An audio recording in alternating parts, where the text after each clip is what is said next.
If the modern church were to investigate Augustine's view of free will, it would produce a radical change in what's called Christianity.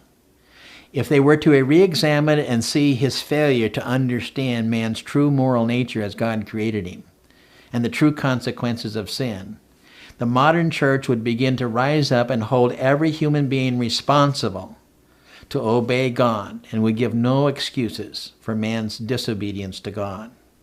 Every man's character would be known to be true because he has chosen whether he obeys God or not.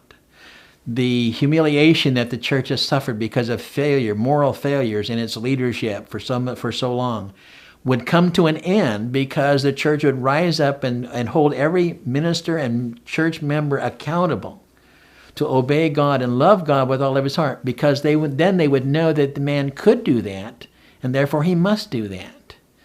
We would hold politicians accountable for their behavior and their character. We would hold fathers and men accountable for their behavior if we believed that every man could possibly obey God and had this free will. We would hold every woman and every mother accountable for how she raises her children. There would be this rise of accountability, and then there would be this rise of conviction over people's sin. And then there would be this humbling before God that they are responsible for their sins. And we would see an awakening that we've never yet seen before. These would be some of the things that would happen if the modern church would investigate the Augustinian views that had been passed to it and took a fresh view of it and saw it for what it really is. And that is, man does have the ability to obey God. And we would see a radical change. And so my views have changed as where I come to realize that my ability of free will means I can do everything God has commanded me. God would never command me to do something that is unjust or that I cannot do. So as my development of my understanding of free will happened, I began to realize that I could do everything God commanded me. Therefore, I could be responsible for all my decisions. Therefore, God's law was good. There was nothing wrong with his law. And the problem was with me if I did not obey God. What brought about the change in my understanding of free will is understanding the moral law of God. I was previously misunderstanding that God required me to have certain feelings, certain desires, to not have certain feelings, to not have certain desires. And so I thought I was obligated to have those, and when I didn't have those, I thought I was in disobedience. And that therefore, I couldn't do everything that God said I should do.